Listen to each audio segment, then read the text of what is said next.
আজকে পবিত্র জুমার দিন, জুমার পরে জুমার নামাজ শেষে আমরা এখানে কবর জিয়ারত করতে এসেছিলাম।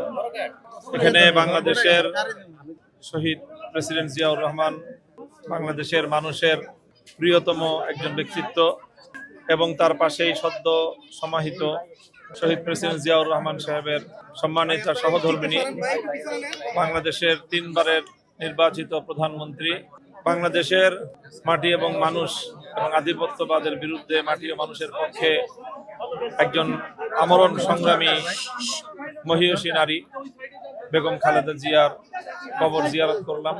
এখানে কিছু নেক আমল করে সূরা ফাতিহা সহ আরো কিছু কোরআন তেলাওয়াত করে তাদের রুহের মাগফিরাতের জন্য দোয়া করেছি।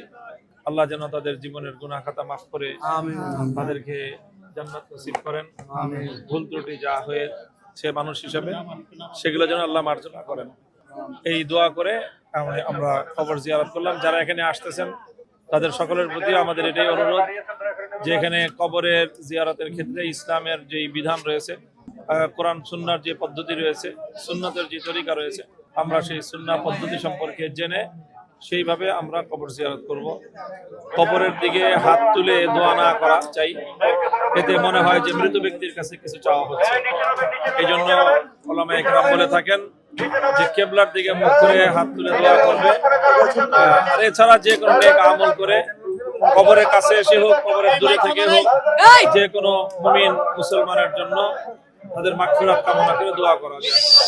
আমি সকলকে অনুরোধ করব যে মুসলমানদের জন্য যে কোনো নারী বা পুরুষ মৃত যারা, তাদের মাগফিরাতের জন্য আমরা যখনই কোনো আমল করব, ঘরে বসে আমল করতে পারি, কবরের পাশে বসে দাঁড়িয়েও আমল করতে পারি। আমল করে সওয়াব পৌঁছানো, এটাই হলো তাদের সবচেয়ে বড় বিষয়, জরুরি বিষয়। মৃত্যুর পরে মানুষের আর কোনো চাহিদা থাকে না। তাদের চাহিদা থাকে একটাই, যে তাদের জীবিত আপনজন, তাদের ভক্তবৃন্দ, তারা যেন মৃত ব্যক্তির জন্য নেক আমল করে তাদের জন্য যেন সওয়াব প্রেরণ করে। এটাই হবে তাদের জন্য সবচেয়ে বড় উপকার, এবং এটাই হবে তাদের প্রতি সত্যিকার ভালোবাসা, সত্যিকার ভক্তির প্রমাণ। আমি সকলকে সেই বিষয়ের প্রতি লক্ষ্য রাখার জন্য আহ্বান জানাচ্ছি। ধন্যবাদ সকলকে।